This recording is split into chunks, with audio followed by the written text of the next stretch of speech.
Sejam bem-vindos à minha casa, meus irmãos.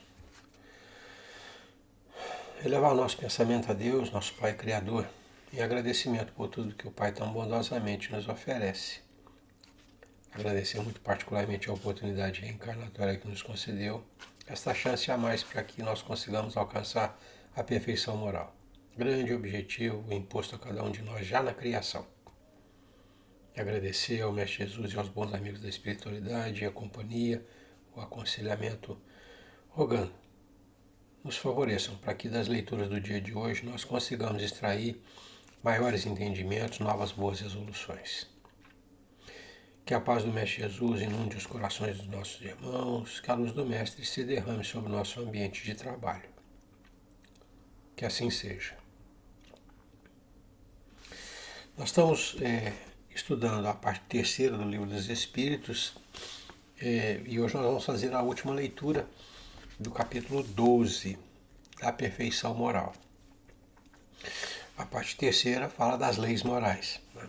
E não poderia ter um encerramento melhor, já que a leitura de hoje encerra esse capítulo e encerra essa parte, né, do que os dois temas que nós vamos ler hoje. Né? Então, para hoje nós vamos ler os caracteres do homem de bem e o conhecimento de si mesmo. Caracteres do homem de bem. Questão 918. Por que indícios se pode reconhecer em um homem o progresso real que lhe elevará o espírito na hierarquia espírita? Que indícios há? Que aparência tem, vamos colocar assim, né? O homem que efetivamente realizou progresso, realizou um avançamento moral que lhe permite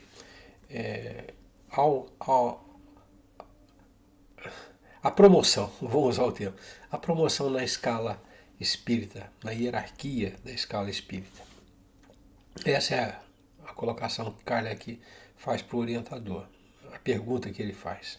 E o nosso orientador responde assim: o espírito prova a sua elevação quando todos os atos da sua vida corporal representam a prática da lei de Deus e quando antecipadamente compreende a vida espiritual.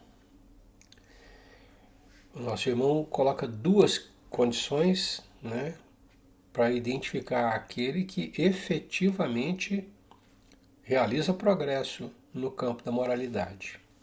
Ele diz: prova sua elevação quando os atos da vida corporal são a prática da lei de Deus, são, na prática, a aplicação da lei de Deus.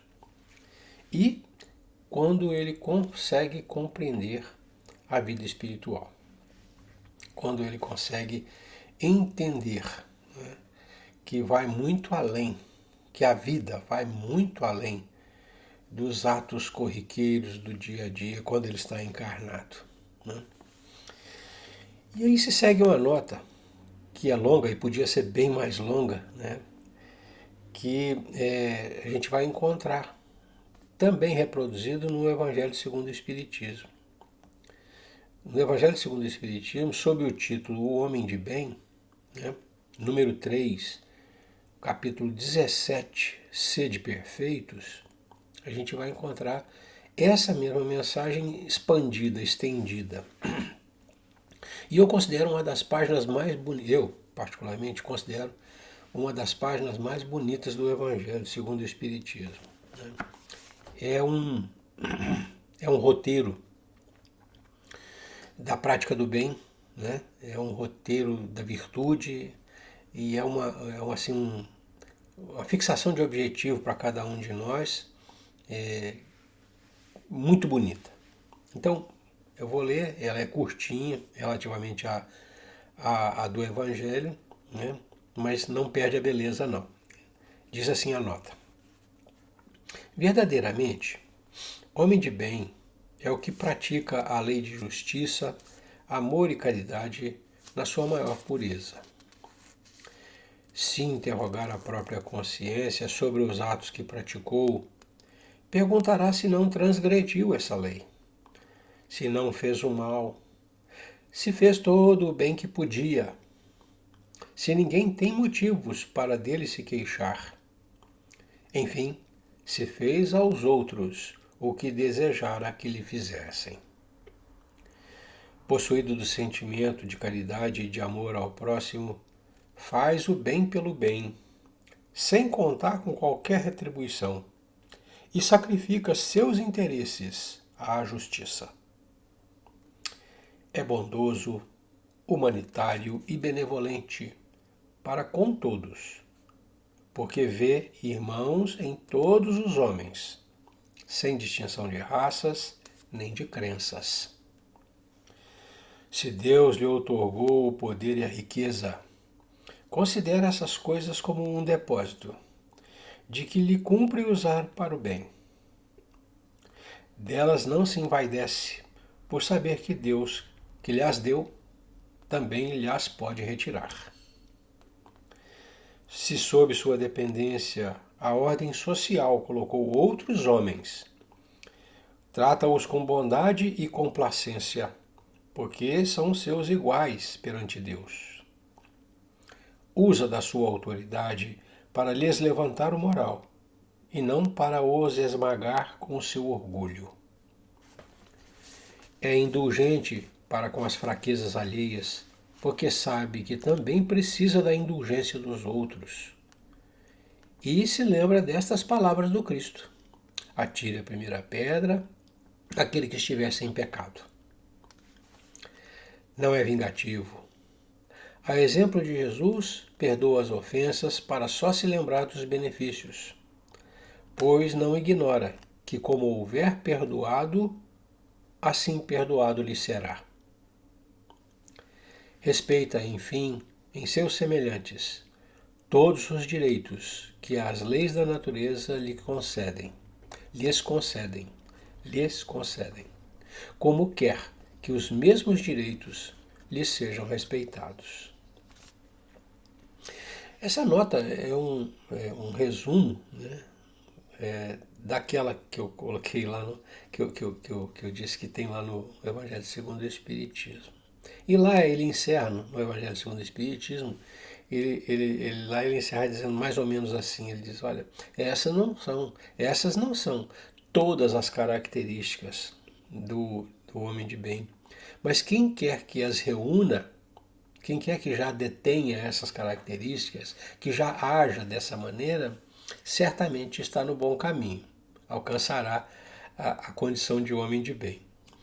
Então, a resposta em si, que é curtinha, é breve e é objetiva, e essa nota nos dão a dimensão, assim, a grandeza da obra que nós temos que realizar em nós mesmos, né? Perseguindo essa prática virtuosa, né, que o nosso irmão coloca aqui. Relembrando, né, reforçando, o nosso irmão diz, olha, reconhece-se o nosso irmão orientador espiritual na sua resposta. Reconhece-se o progresso do homem e a sua elevação na hierarquia da escala espírita, né, quando todos os seus atos estão de conformidade com a lei de Deus. E quando ele projeta o seu pensamento para além desta vida, né, observando a vida espiritual, né, a sua vida eterna, né, a continuidade da prática, da sua prática na eternidade. Então, eu acho que fica uma ideia bem objetiva, bem sucinta, né, e esclarecedora a respeito daquilo que nós devemos perseguir, né, em nós mesmos, para incorporar como nossos caracteres, né, transformar os nossos caracteres. Na leitura anterior, ele falou da educação, que transforma caracteres, né, não é aquela educação limitada, né, da ampliação de intelecto e de conhecimentos, mas a educação que transforma caracteres, que nos modifica a maneira de ser e de agir. Né? E aqui, complementando essa ideia, né, da leitura anterior, o nosso irmão coloca essas, vamos chamar assim, essas ideias maravilhosas, né, que todos nós devemos perseguir. Caracteres do homem de bem. Tá? Fechando o último tema, né, conhecimento de si mesmo, né, que guarda íntima relação, né, com a leitura anterior. Né? Questão 919. Qual o meio prático mais eficaz que tem o homem de se melhorar nesta vida e de resistir à atração do mal? Qual é a regra, qual é o macete, vamos usar um termo do estudante, né? Qual é o macete que a gente tem para identificar, né, e as oportunidades e aproveitar as oportunidades de melhorar, né, ainda nessa vida, né? E mais ainda, né, resistir à atração do mal. Meio mais eficaz. E aí, nosso orientador responde laconicamente, uma frase só. Um sábio da antiguidade volou disse: conhece-te a ti mesmo.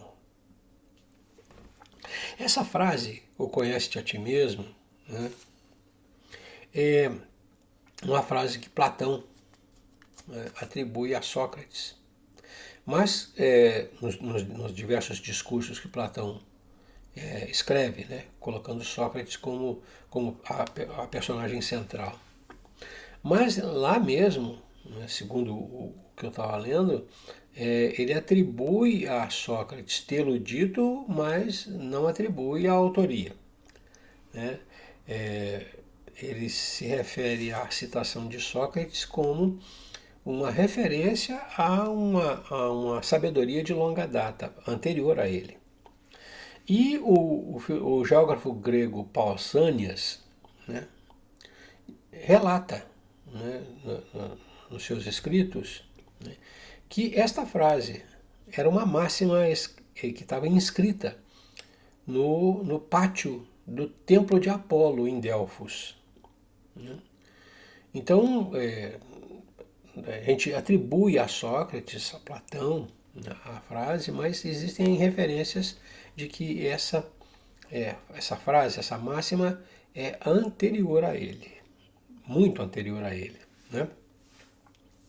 Então, conhece-te a ti mesmo. É esta a forma prática que o nosso orientador coloca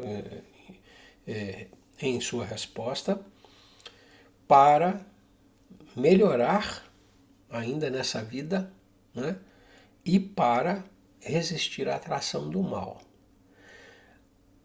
Lacônico, objetivo, direto, simples, mas muito, muito profundo o conhecimento. Então, se a gente não conhece a si mesmo, né, a gente não consegue melhorar-se, você não identifica o que deve ser melhorado, né? E, por outro lado, não sabendo aonde a gente é fraco, permitimos, na nossa fraqueza, né, que o mal se instale e prolifere em nós. Então é nesse sentido, né, que o conhece a ti mesmo é a ferramenta que nos permite, a um só tempo, a melhoria e a proteção, o progresso e a segurança. Né? E aí o Kardec não ficou satisfeito, obviamente, ele nunca ficava satisfeito. Ele desdobrou a questão. E ele pergunta assim: nós sabemos, conhecemos toda a sabedoria desta máxima, porém a dificuldade está precisamente em cada um conhecer-se a si mesmo. Qual o meio de consegui-lo? Como é que se empreende esse estudo de si mesmo, né? Essa verificação dos seus caracteres, da sua essência, para poder identificar o que nós somos. A dificuldade está exatamente, diz o Kardec, em conhecer-se a si mesmo. Qual o meio de consegui-lo? Como é que a gente faz esse exercício de autoconhecimento? E aí quem responde é Santo Agostinho, né? E é uma leitura longa. Eu vou fazer a leitura e depois a gente volta. Ele diz assim, Santo Agostinho: fazei o que eu fazia quando vivi na terra. Ao fim do dia, interrogava a minha consciência, passava revista ao que fizera e perguntava a mim mesmo se não faltara algum dever, se ninguém tivera motivo para de mim se queixar. Foi assim que cheguei Foi assim que cheguei a me conhecer e a ver o que em mim precisava de reforma. Aquele que todas as noites evocasse todas as ações que praticara durante o dia e inquirisse de si mesmo o bem ou o mal que houvera feito, rogando a Deus e ao seu anjo da guarda que o esclarecessem, grande força adquiriria para se aperfeiçoar, porque, crede-me, Deus o assistiria. Dirigi, pois, a vós mesmos perguntas, interrogai-vos sobre o que tendes feito e com que objetivo procedestes em tal ou tal circunstância, sobre se fizestes alguma coisa que feita por outrem censuraríeis, sobre se obrastes alguma ação que não ousaríeis confessar. Perguntai ainda mais: se aprouvesse a Deus chamar-me neste momento, teria que temer os olhos de alguém ao entrar de novo no mundo dos espíritos, onde nada pode ser ocultado? Examinai o que pudestes ter obrado contra Deus, depois contra o vosso próximo, e finalmente contra vós mesmos. As respostas vos darão ou o descanso para a vossa consciência, ou a indicação de um mal que precise ser curado. O conhecimento de si mesmo é, portanto, a chave do progresso individual. Vou grifar. O conhecimento de si mesmo é, portanto, a chave do progresso individual. Mas direis, como há de alguém julgar-se a si mesmo? Como há de alguém julgar-se a si mesmo? Não está aí a ilusão do amor próprio para atenuar as faltas e torná-las desculpáveis? O avarento se considera apenas econômico e previdente. O orgulhoso julga que em si só há dignidade. Isso é muito real, mas tendes um meio de verificação que não pode iludir-vos. Quando estiverdes indecisos sobre o valor de uma de vossas ações, inquiri como a qualificaríeis se praticada por outra pessoa. Se a censurais noutrem, não na podereis ter por legítima quando fordes o seu autor, pois que Deus não usa de duas medidas na aplicação de sua justiça. Procurai também saber o que dela pensam os vossos semelhantes, e não desprezeis a opinião dos vossos inimigos, porquanto esses nenhum interesse têm em mascarar a verdade. E Deus muitas vezes os coloca ao vosso lado como um espelho, a fim de que sejais advertidos com mais franqueza do que faria um amigo. Do que o faria um amigo. Perscrute, consequentemente, a sua consciência. Aquele que se sinta possuído do desejo sério de melhorar-se, a fim de extirpar de si os maus pendores, como do seu jardim arranca as ervas daninhas. Dê balanço no seu dia moral para, a exemplo do comerciante, avaliar suas perdas e seus lucros. E eu vos asseguro que a conta destes será mais avultada do que daquelas. Se puder dizer que foi bom o seu dia, poderá dormir em paz e aguardar sem receio o despertar na outra vida. Formulai, pois, de vós para convosco questões nítidas e precisas, e não temais multiplicá-las.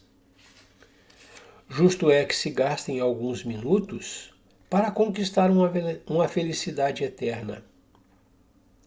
Não trabalhais todos os dias com o fito de juntar haveres que vos garantam repouso na velhice? Não constitui esse repouso o objeto de todos os vossos desejos, o fim que vos faz suportar fadigas e privações temporárias? Pois bem, que é esse descanso de alguns dias, turbado sempre pelas enfermidades do corpo, em comparação com o que espera o homem de bem? Não valerá este outro, a pena de alguns esforços? Sei haver muitos que dizem ser positivo o presente e incerto o futuro. Ora, esta é exatamente a ideia que estamos encarregados de eliminar do vosso íntimo, visto desejarmos fazer que compreendais esse futuro, de modo a não restar nenhuma dúvida em vossa alma. Por isso foi que primeiro chamamos a vossa atenção por meio de fenômenos capazes de ferir-vos os sentidos, e que agora vos damos instruções que cada um de vós se acha encarregado de espalhar. Com este objetivo é que ditamos o Livro dos Espíritos. Santo Agostinho. E aí uma nota de rodapé. Muitas faltas que cometemos nos passam despercebidas. Se efetivamente, seguindo o conselho de Santo Agostinho, interrogássemos mais a miúde a nossa consciência, veríamos quantas vezes falimos sem que o suspeitemos, unicamente por não perscrutarmos a natureza e o móvel de nossos atos. A forma interrogativa, fazer perguntas, tem alguma coisa de mais preciso do que qualquer máxima, que muitas vezes deixamos de aplicar a nós mesmos. A pergunta, aquela exige respostas categóricas por um sim ou um não, que não abrem lugar para qualquer alternativa, e que não outros tantos argumentos pessoais. E, pela soma que derem as respostas, poderemos computar a soma de bem ou de mal que existe em nós. A abordagem de Santo Agostinho, a segunda questão de Kardec, como conhecer-se, como avaliar-se, é também uma página belíssima. E ele coloca para nós algumas ideias que eu gostaria de reforçar. A primeira foi ele dizendo, olha, eu fazia assim, e foi assim, que eu cheguei a me conhecer e ver o que em mim precisava de reforma. Então, o fato de interrogar-se, de revisar tudo o que fez, né? Que sentimentos teve, que objetivos colimava, né? Isso fez com que, melhor dizendo, fez com que Santo Agostinho chegasse a conhecer-se, né? Identificar os seus caracteres, as suas fraquezas, né? As suas fortalezas, né?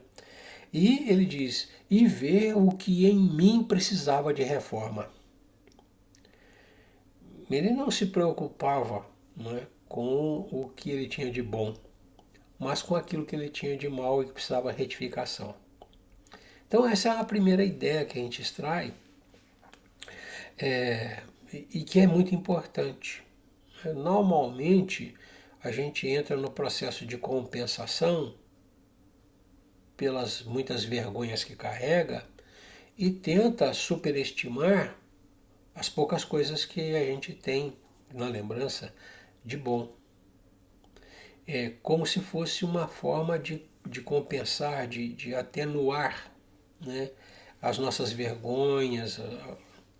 E ele dizia, não, o que eu preciso é identificar o que eu tenho de ruim, o que ainda em mim é falho, para empreender essa reforma e retificar isso.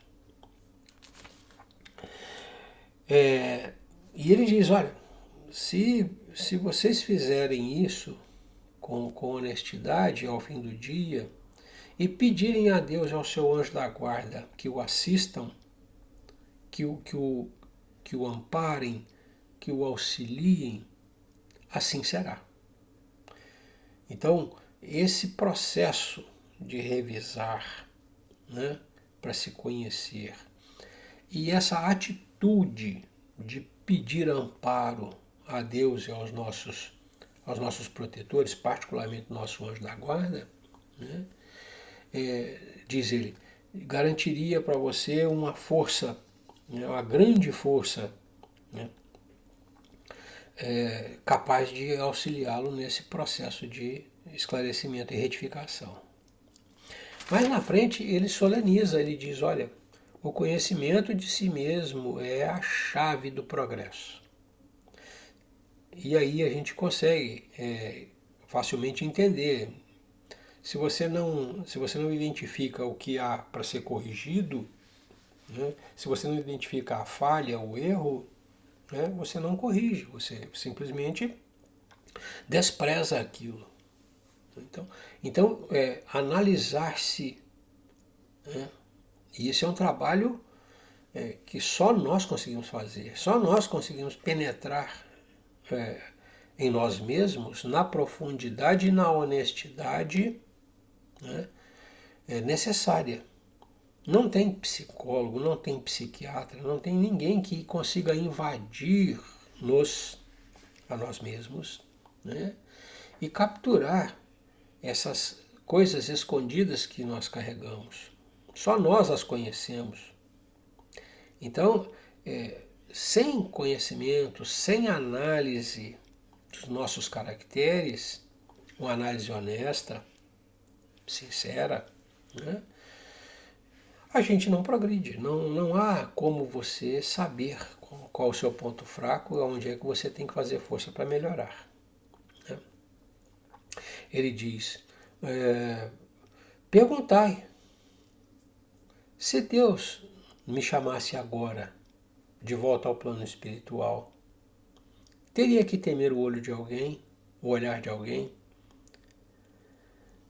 A minha consciência está em paz, tranquila, ou eu, escondendo os meus males, me defrontaria com eles, porque eles estão expostos no plano espiritual, de uma forma acanhada e envergonhada. Né? Mais na frente, ele diz assim, quando você estiver indeciso, né, se uma prática sua foi boa ou ruim, coloque a mesma ação feita por outra pessoa, como se outro tivesse feito aquilo que você fez. E se você criticar na outra pessoa o que foi feito, deveria criticar também em você. Então, quando Kardec pergunta para ele, mas existe o amor próprio, né? Existe a ilusão, né, da carne que empana o nosso entendimento, que prejudica a nossa avaliação. Como é que eu vou fazer para me livrar disso? Ele diz, o camarada que é avarento se diz econômico e previdente, né? O camarada que é orgulhoso diz que está defendendo a sua dignidade. É a maneira normal que a gente tem para fugir das nossas mazelas, né? Das nossas dificuldades. Como é que se resolve esse problema? Pergunta Kardec. Ele diz, olha, é simples. Basta que você olhe o que foi feito como se outro tivesse feito. E não você. Porque para você encontra desculpa. Para os outros, não. É a frase de Jesus. Você vê, né, o cisco no olho do teu irmão, mas não enxerga a trave no seu. Né? Então é nesse sentido que ele coloca.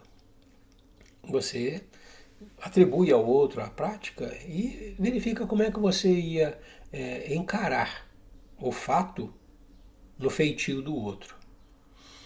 Se você o criticar, deveria criticar a você mesmo. E mais adiante ele diz assim, procurar saber o que os outros pensam do que você faz. Procure saber como é que os outros veem a sua atitude. E ele ainda fala uma coisa mais interessante ainda. Né?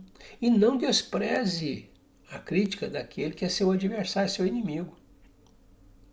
Porque o seu inimigo não tem interesse nenhum em mascarar as coisas. Ao passo que o seu amigo sempre vai atenuar a sua avaliação em função do carinho que tem por você, pelo apreço que tem por você. O seu inimigo não. O seu inimigo vai dizer nu e cru aquilo que você fez. Né?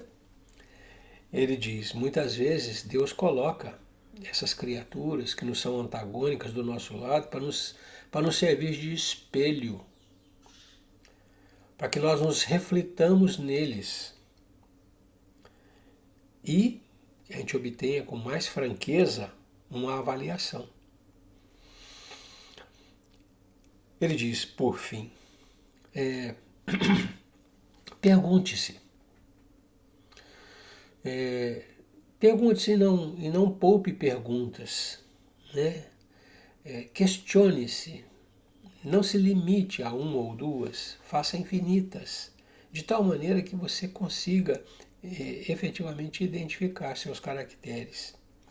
Se você puder dizer que o seu dia foi bom, né, que a somatória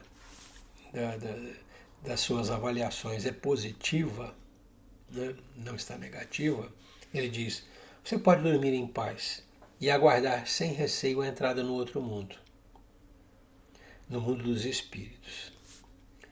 Encerrando, né, ele coloca uma ideia também preciosa para nós. Ele diz, olha, muitos dizem que o presente é positivo e o futuro é incerto.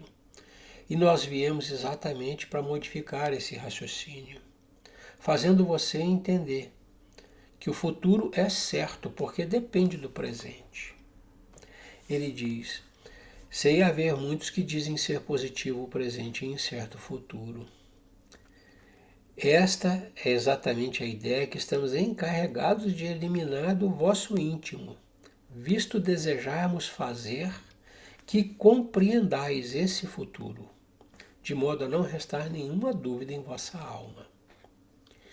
Eu entendo, né, que a colocação de Santo Agostinho é no sentido de nós entendermos que não há incerteza futura, porque a construção do futuro, né, se dá pelo ato presente. Não há o que esperar do futuro diferentemente do que nós plantamos no presente. Aquela história de semeadura livre, colheita obrigatória, se aplica aqui.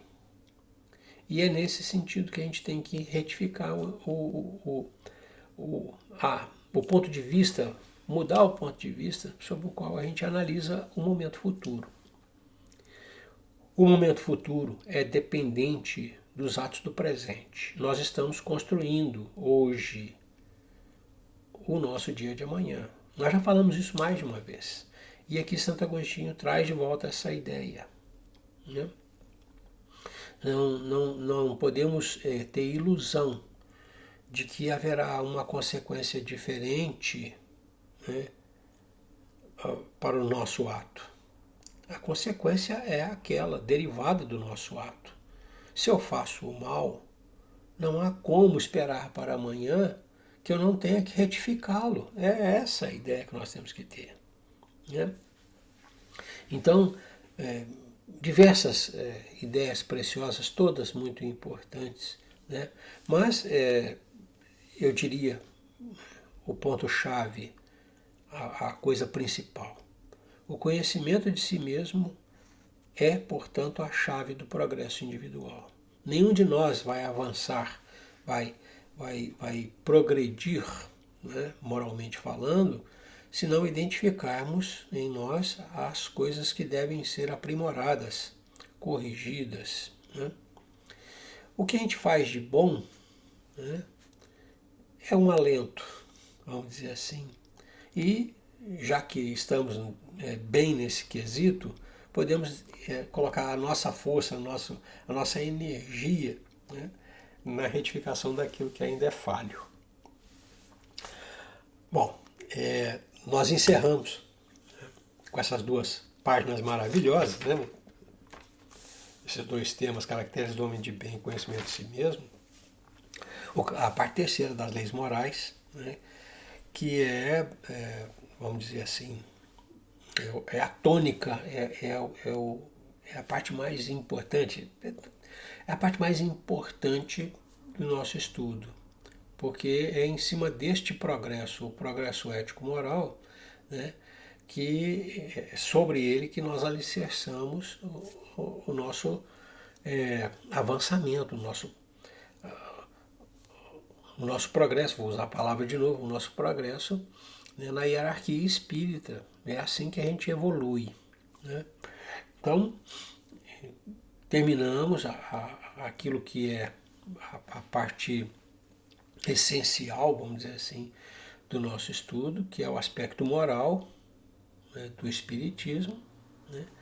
Lembrando que esses conceitos todos, né, reunidos nessa parte, eles estão desdobrados no Evangelho segundo o Espiritismo. Né? Essa parte é a parte subsidiária do livro O Evangelho segundo o Espiritismo, a parte terceira. Nós vamos então continuar o nosso estudo já na outra semana, né? Indo para a parte primeira. Né? Os irmãos vão falar, mas que estudo mais maluco, o camarada começa da quarta para chegar na primeira, né? Não segue uma ordem. A ordem que nós seguimos foi uma ordem praticamente imposta pelo estudo que vínhamos realizando. Nós saímos de uma última obra do André Luiz e entramos na parte quarta, né? Que era correlata, que tinha relação com o livro, né? Esperanças, consolações, né? Então, e de lá nós viemos para cá. Mas nós estamos indo mais ou menos na sequência de Kardec, porque Kardec começou pelo Livro dos Espíritos, depois foi para o Livro dos Médiuns, né? Que o Livro dos Médiuns é desdobramento da parte segunda, né? Do Livro dos Espíritos, né? Depois ele foi para a parte terceira, o Evangelho segundo o Espiritismo. Quer dizer, ele também fez um caminho conveniente, né, para que as ideias fossem apresentadas. Eu não estou me comparando efetivamente, mas estou tentando justificar a minha falta de cronologia adequada. Parte primeira, segunda, terceira, a respeito a... Então nós vamos à parte primeira, que é o que deu ensejo ao último livro, né, do Pentateuco kardeciano, que é a Gênese. A Gênese está apoiada nos fundamentos, nos princípios expostos na parte primeira do Livro dos Espíritos. Retomamos então na semana que vem, com a abertura do estudo da última parte do livro. Para depois, mais adiante, nós revisarmos a introdução e a conclusão. Depois de ver o miolo, a gente vai ver a apresentação e a conclusão do Livro dos Espíritos. Muito bem. Nós vamos renovando a Deus o agradecimento pela oportunidade, né, dos momentos de reflexão e aprendizado, agradecendo também ao Mestre Jesus e aos bons amigos a companhia e o aconselhamento, rogando ao Mestre se mantenha do nosso lado, iluminando o nosso caminho para que a gente tenha segurança para alcançar os objetivos que ainda não conseguimos. E que o Mestre continue nos infundindo a força moral necessária para que a gente, enfim, consiga agir conforme a lei de Deus. Paz e luz é o que eu desejo aos meus irmãos. Deus os abençoe. Até a próxima.